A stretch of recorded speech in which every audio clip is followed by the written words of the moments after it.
Good evening, everyone. Welcome to the Wine Review. I'm Ryan, a wine guy, bringing you massive Cellars red wine blend from California. It has an elephant on it. Or is that a mammoth? You be the judge of that. I can't quite tell. 2015 vintage. I don't really know much about this wine. It is a new wine that my store just got in, so I'm really looking forward to trying it. 13.5% alcohol by volume, and it's within the $15 to $20 range. Big wine style. Great taste shouldn't go extinct. So I think we answered our question that this is a woolly mammoth and not an elephant, just based off of what it says there. Big wine style, great taste shouldn't go extinct. Ripe, round dark plum, and blackberry flavors with a spicy finish. Now I don't know the grapes that are in here. So if you're watching this on Facebook, I will be sure to do a Facebook status as an update if I can find out the grapes. And if you're watching this on YouTube, I will put it in the description. I'm noticing California red wines these days don't really necessarily like to put in the grapes that they use. You can find them on their website, but they don't like to put it on the bottle, which I kind of like to know what I'm having. So based off of it just being plum and blackberry flavors and spicy, I'm guessing there's going to be maybe some Cab, maybe some Syrah or Zin, maybe even a Petite Syrah, and then maybe even a little bit of Merlot. Not necessarily all those combined, but I'm guessing at least those grapes I named, at least 2 or 3 of them I would imagine would be in here. So we'll see how close I am to when I figure it out. Anyway,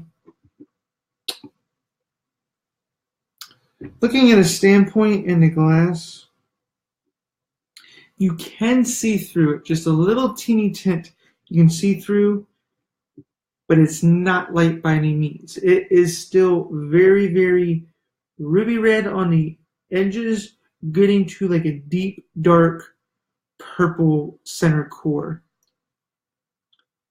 It is almost to the point of being opaque, but you can still just make out barely enough through it, just barely see my hand. So it's not to the point where it's like inky dark, but it definitely is big on the dark side.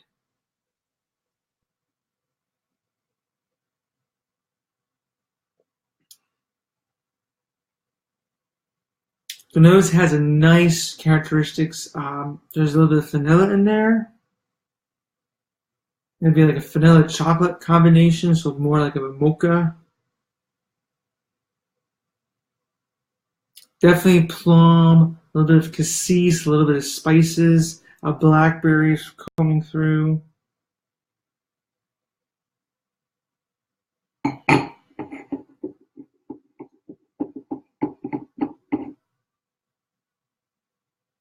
Some dark cherry, maybe even a little bit of tobacco or like cigar box, a little bit of cedar.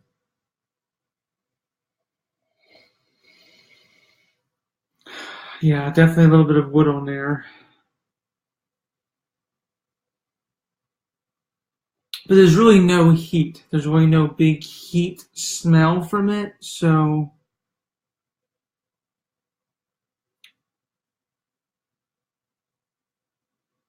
if there is Syrah or Zin in here, it's very light, and it's probably going to be more Cab or Merlot based, just based off the way it smells. There's really no old world characteristics in here. There's really no earth smell, so you can definitely rule out Cab Franc. I wouldn't really think there's any Malbec in here, although there could be actually. Does definitely have a nice characteristics of fruit and oak. Probably not going to be any Petit Verdot. So pretty much the wines that I mentioned, I think you might find in here, the ones I mentioned at the beginning.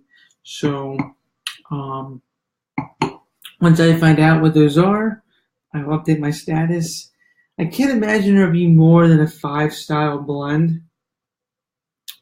Although I did try that Seven Moons one time, which is pretty good. I may want to go back and drink that one again, which I reviewed a while ago.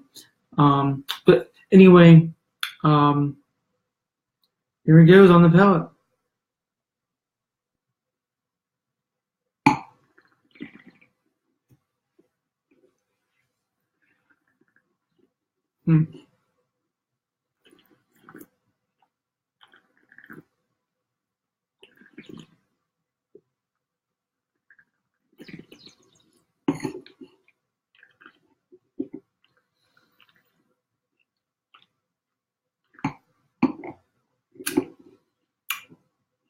Very smooth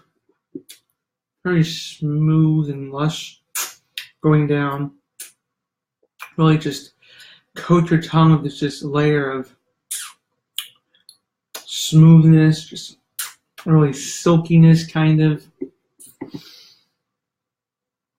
Really getting the fruit characteristics on here at the start. Plum, blackberry, a little bit of dark cherry.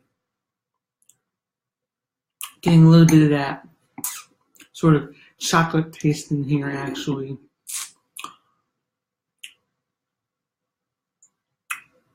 Maybe a little bit, maybe slight bit of like a toffee taste as well.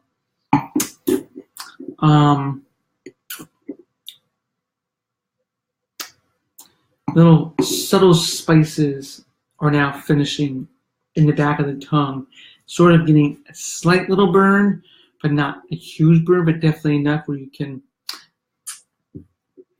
after you've had something really spicy, just imagine a few minutes later, after your mouth has had time to adjust, you sort of still have that residue where it's no longer spicy or no longer sweating, but it's still has left an imprint on your tongue. So that's kind of what I'm getting. Kind of getting that spicy imprint on the tongue, not necessarily that it's on fire, but that there definitely is this leftover sensation of spice.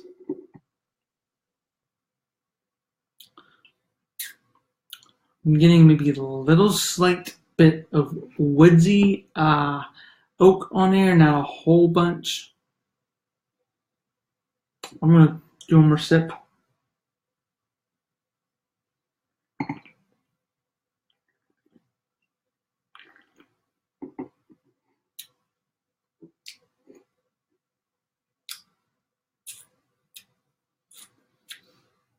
Yeah.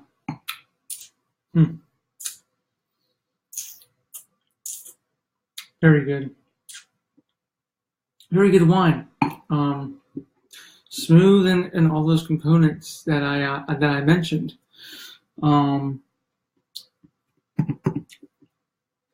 Pretty lengthy finish, medium plus finish.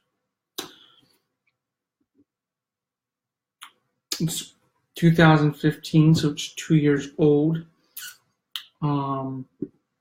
I just can't help thinking that I'm going on my first year of this YouTube channel actually now, and just to think about what it's going to look like once we start seeing wines that have like 2020 something on them, like 2020, or as we get into the 2020s, 2024. Like, imagine, I just can't imagine like that. That's just going to look so weird.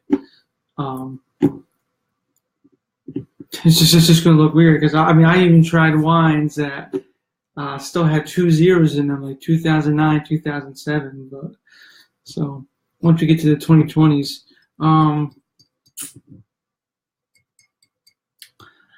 I mean I think this could open up a little bit more. Being that it's a red blend and being that there might be grapes in here that I think would meld or marry well together over the course, maybe till 2020. I wouldn't go much further than that, especially for a red blend, because it's not like it's one set of grape. So I may not even go as far as 2020, but maybe maybe even next year into early 2019. I would say to do that. So right now I'm going to give it a 4 out of 5. Very delicious wine, as I said, very lovely. But I like to see how it opens up. Especially I like to see what it does on the second day. Some wines are better on the second day than others. Some wines are just complete crap on the second day. So that's why I'm going to give this a 4 out of 5 right now, because I like to go based off initial taste. And I can usually tell whether wines are going to be really good the second day or not. This one, I think tomorrow still might be good, but I don't think it's going to get any better. Just based off of the taste, you can usually tell. Smoother, more fruitier wines, at least from what I've noticed, tend to just sort of get a little bit more rough on the second day. Wines that are more tannic, more structured on the first day, tend to sort of open up and are much better on the second day. So, I still got a lot of this to drink tomorrow. So it'll be a couple of days till I do my next review, which will be a white wine. A white wine that I am excited to try because I'm having fish and I am having a Sauvignon Blanc. So be sure to check me out then. Until then, I am Ryan the Wine Guy, and cheers.